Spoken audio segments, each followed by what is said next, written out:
ओम श्री साई राम। श्री सत्य साई वाणी खंड 38 23 मई 2005 को स्वामी कहते हैं, दिव्यता सभी प्राणियों में अंतर्निहित है। सत्य तो यह है कि दिव्यता प्रत्येक व्यक्ति में विद्यमान है और सर्वव्यापक है। यही सभी धर्मों और दर्शनों का मूल सत्य है। हर जगह ईश्वर को देखो। यदि आप हर जगह ईश्वर को देखते हैं तो आपके साथ कभी कुछ भी अशुभ नहीं होगा। यह एकात्म भाव भारतीयों को भली भांति समझना चाहिए। कुछ लोग उन्हें राम कहते हैं, कुछ कृष्ण के रूप में पूजते हैं और कुछ अन्य बुद्ध के रूप में उनका उपासना करते हैं।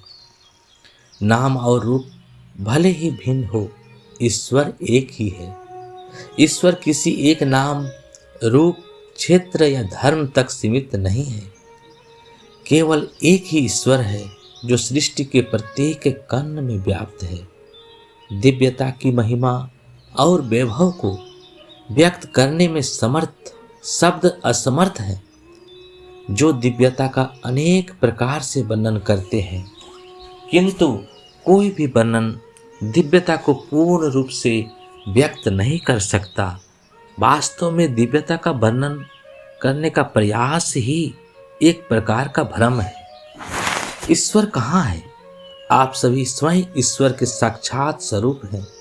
ईश्वर सभी प्राणियों के उनके प्राण तत्व के रूप में विद्यमान है। ऐसे अतीन्द्रिय दिव्य सिद्धांत का पूर्ण वर्णन संभव नहीं है।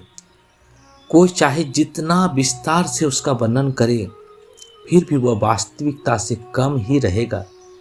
जल असीम है, परंतु पात्र उतना ही जल धारण कर सकता जितनी उसकी क्षमता हो। पात्र जितना बड़ा, उतना ही जल उसमें समा सकता है। इसी प्रकार ईश्वर अनंत है, परंतु प्रत्येक व्यक्ति अपनी सीमित समझ के अनुसार ही उसका वर्णन करता है।